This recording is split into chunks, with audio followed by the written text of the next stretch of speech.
everyone.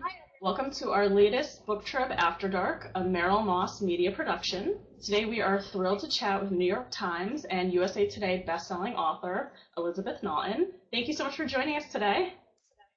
Thanks for having me. And we just want to tell you a little bit more about her latest release. So her latest work is the hot new novella Ravaged from the fantastic 1001 Dark Nights series. And I saw a review that I wanted to share from the Reading Cafe, which was just a really stellar review of the book. So just want to share that with you guys.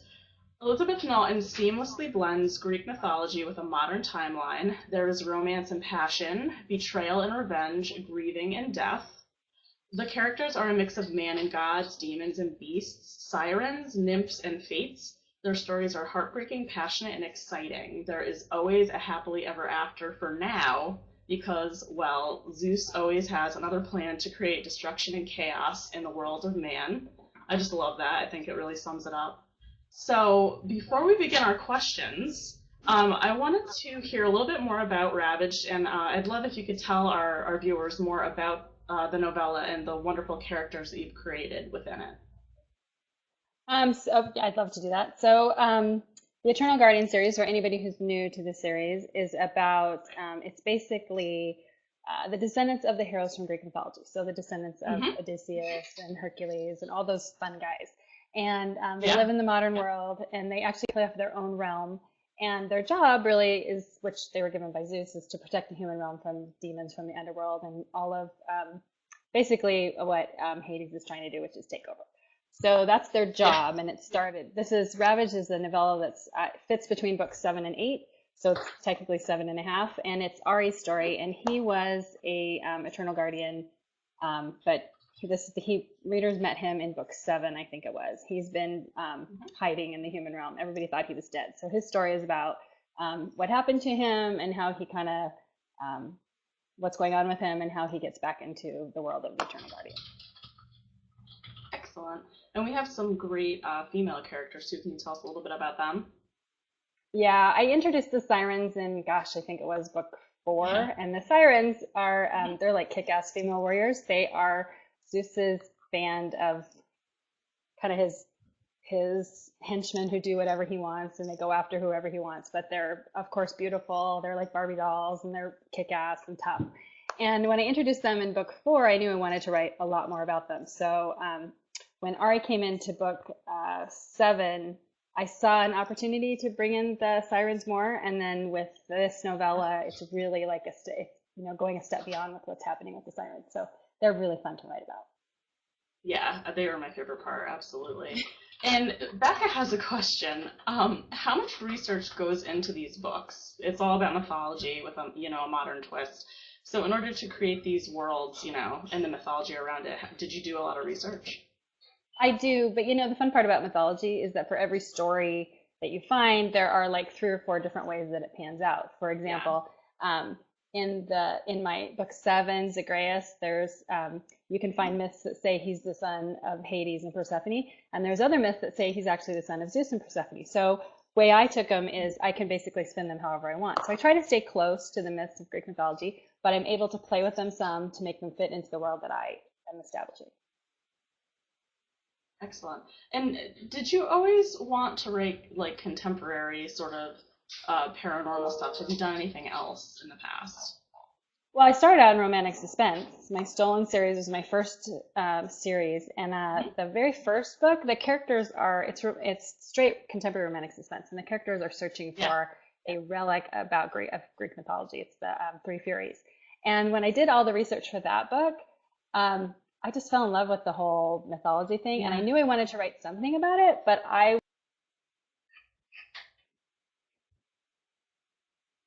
We lost her for a minute. Hang tight.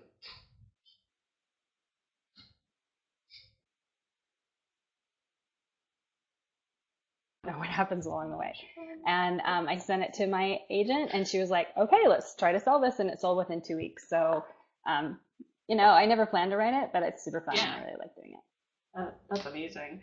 And I've heard that you're a voracious reader, and you didn't start out quite as a writer, when you were a young child, but you always loved to read. So what's like the fastest you've ever devoured a book? Do you remember like any time when you just flew through something within like hours?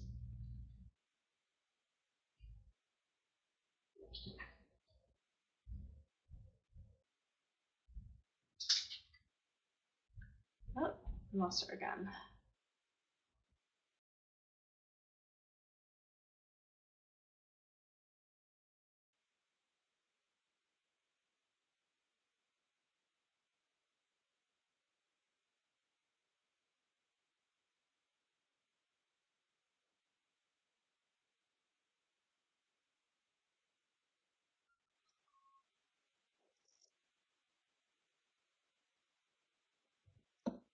Can you see me? Can you hear me?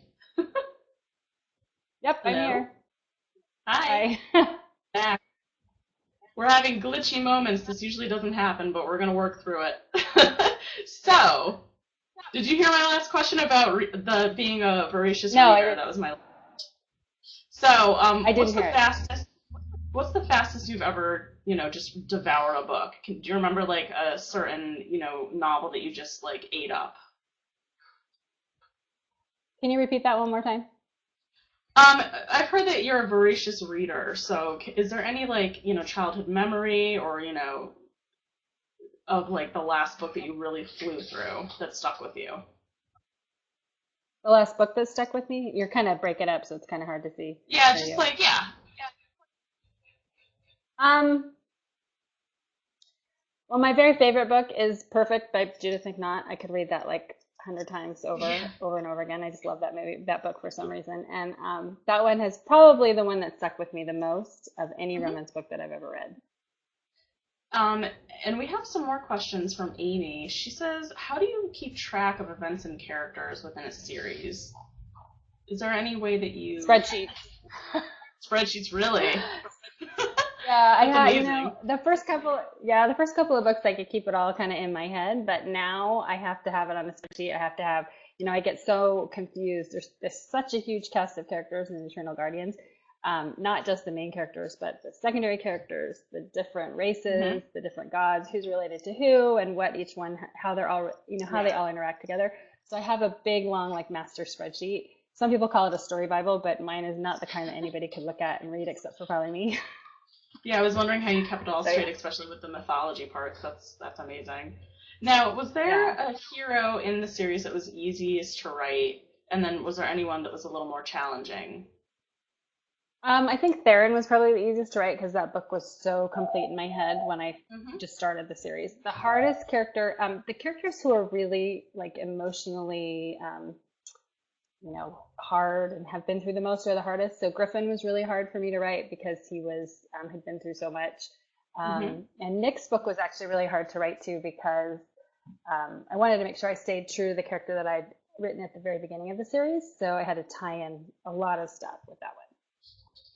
And Jenny has a great question, which we could go on for a long time giving an answer to this, but she says, "What advice would you offer someone who's trying to write their own romantic erotic novel?" That specifically. I would just say keep doing it. Yeah. Persistence pays off in the long run. I have a lot of friends who are amazing writers, Right. but they don't have that drive or that persistence to stick with it. Right. And I know other people who have been like mediocre writers and they've stuck with it and hmm learned the craft and they've become overnight successes. So I Yeah, think it's you all can, about. well, I guess not overnight, but it'll pay off in the long run. If you really want Yeah, it, just keep doing it. all about discipline, absolutely. And I had a quick question for you. What was your path to publication like? Like, what did you have to go through to kind of keep going at it and get published? Um, I wrote 5 books before I sold my first one, so it was kind of like there are several that I never tried to sell. There are others that I did. Yeah. So again, it's just like that whole persistence thing. I just kept writing and didn't give up on it. hmm And how did you get involved with 1001 Dark Nights? We love all the authors that come to chat with us, and we always like to hear like a little bit of the backstory surrounding it. Can you tell us about that? Well, that's actually Liz Berry is responsible for me being there. I see her Yeah. on here, Liz, so hi. Hi. She actually called me and asked if I would be part of it, and I was just so completely overwhelmed and excited about it after she talked about it, and so flattered that she asked me that I just absolutely said yes. That's amazing. She Have did you ever? say it had to be an Eternal Guardians book. Yeah, definitely. And I noticed that revenge is a big part of Ravaged. Why are people so drawn to, watch and read about revenge? There's so much in, books and movies. Why did you want to include that in the book? I think it's something we can all relate to. Everybody's been wronged in some way, and Exactly. it's, in the novels, they get to act it out and you get to actually see it at play. Hmm.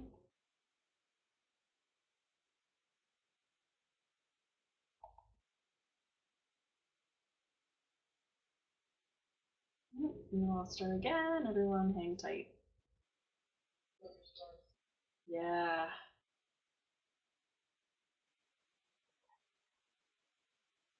Hi.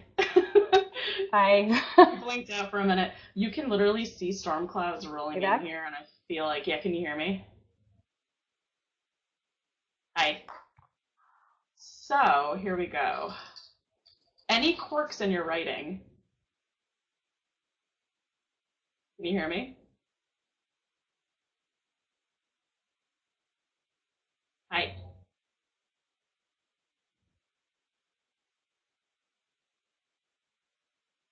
Can you hear me?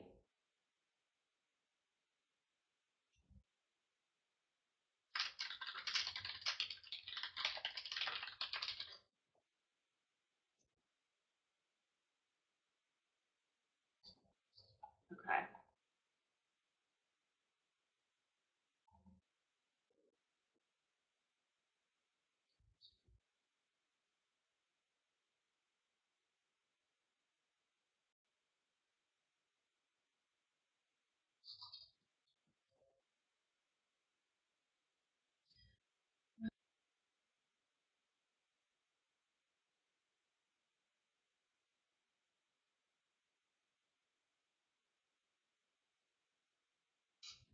So until we see her back on the screen, I just want to remind everybody that we're doing a giveaway of Elizabeth's favorite things.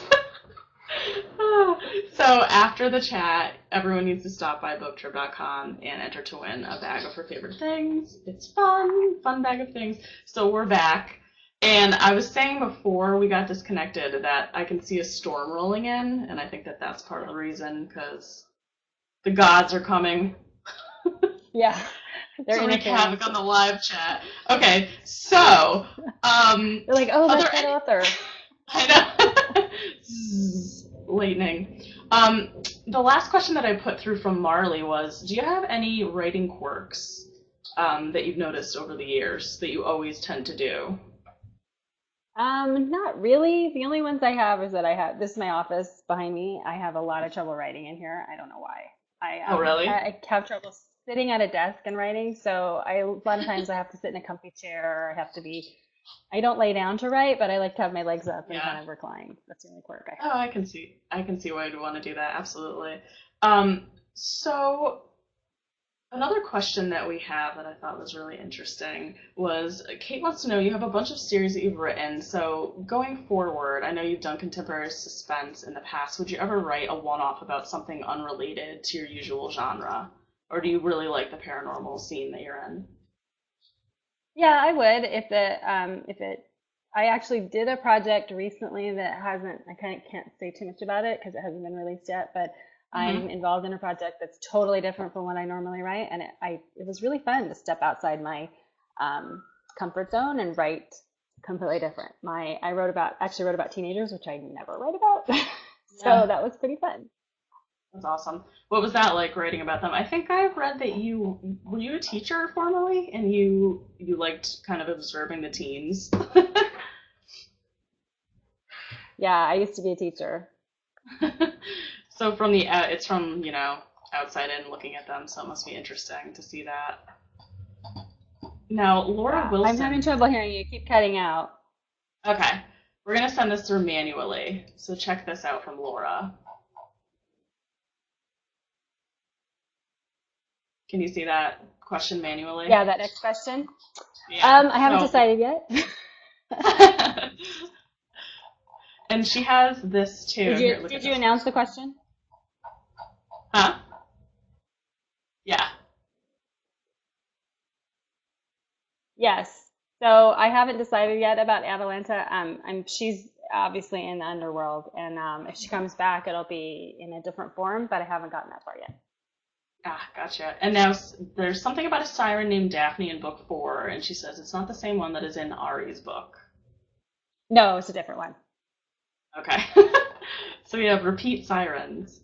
Now, And you know what? That's probably my fault because I try to pick names based on Greek mythology, and there's only certain ones that sound right to me. that's awesome. Now, Susan has a question just about your proudest moment as an author. Does anything stick out in your mind?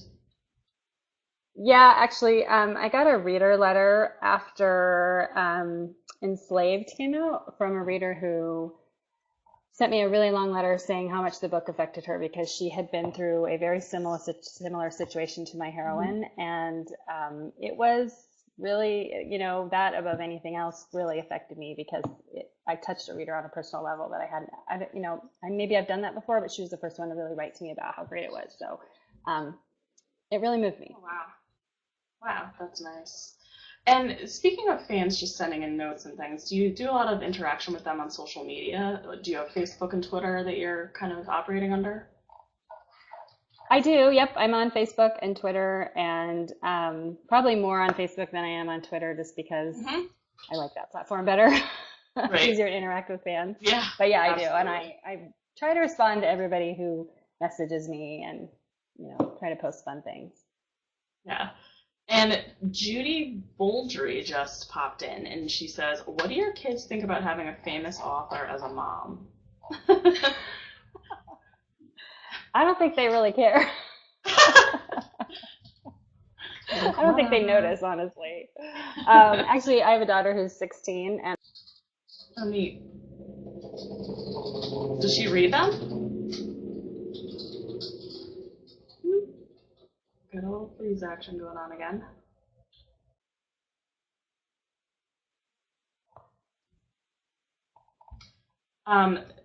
Now, Alex has a question about how many books you plan on having in the Eternal Guardian series.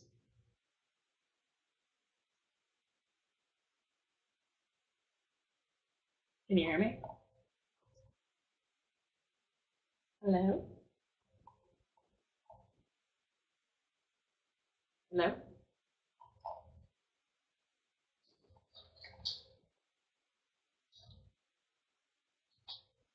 I'm just going to wait until she can hear me. Can you hear me?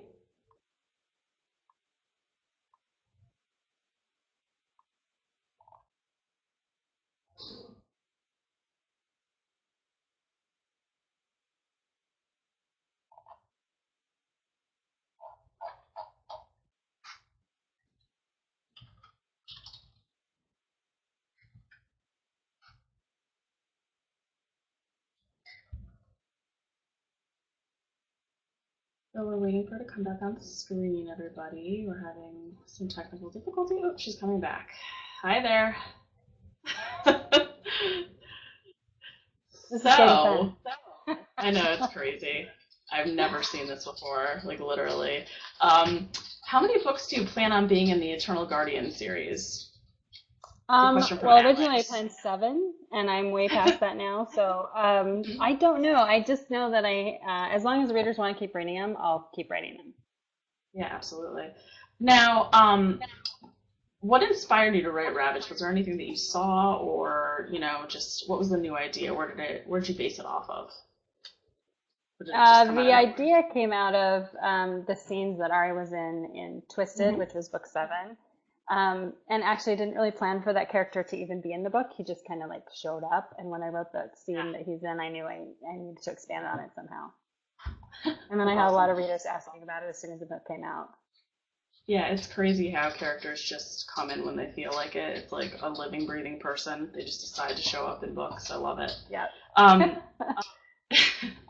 Now, who are some authors that you look up to? Are there anyone you could think of?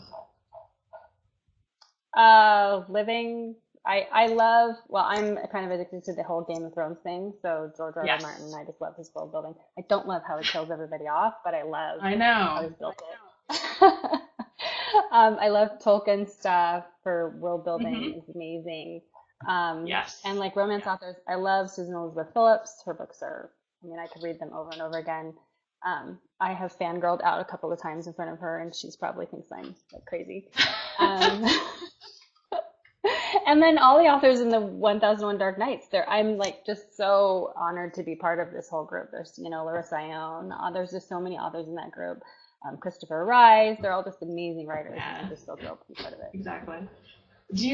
Have you gone to any conferences lately, any writers' conferences where you can meet up with them and kind of chat Yeah, about old actually, times? last February we were all together at a conference in Florida, and it was just super fun to get to hang out with everybody and just kind of That's celebrate the awesome. whole project that we're working on. Exactly. Do you have anything coming up that you're going to be attending? Any conferences, book signings that we can look forward to?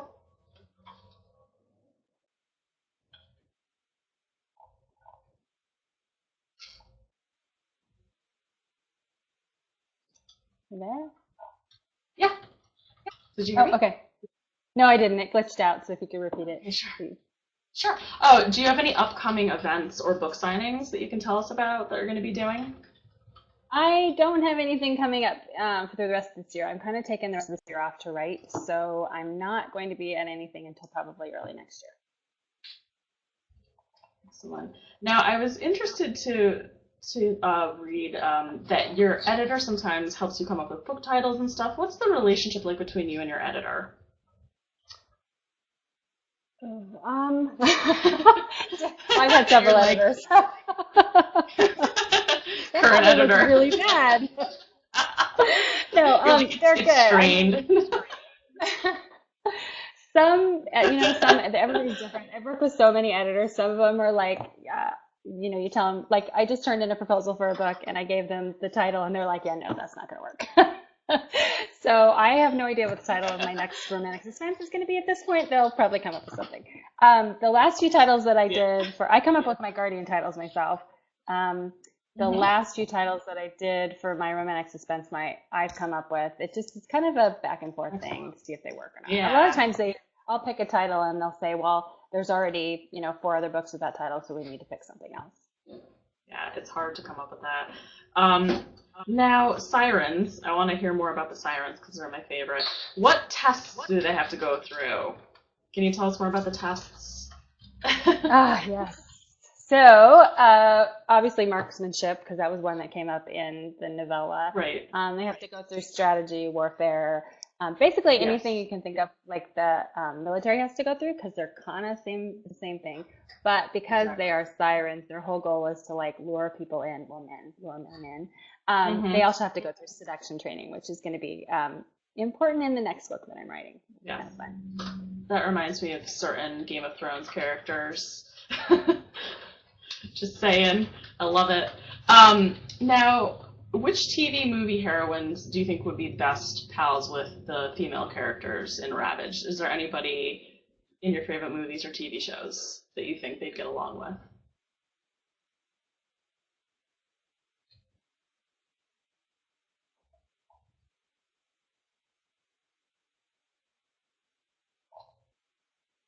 Can you see that?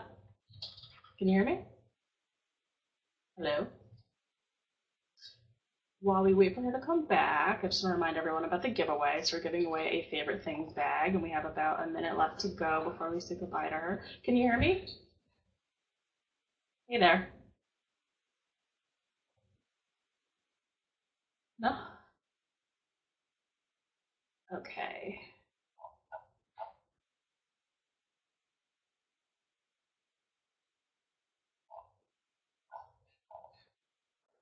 Okay, since we're running out of time, I'm gonna wait and see if she's here, but we wanted to thank her again for joining us today, and sorry for the glitches. You guys are all patient, she's a good sport.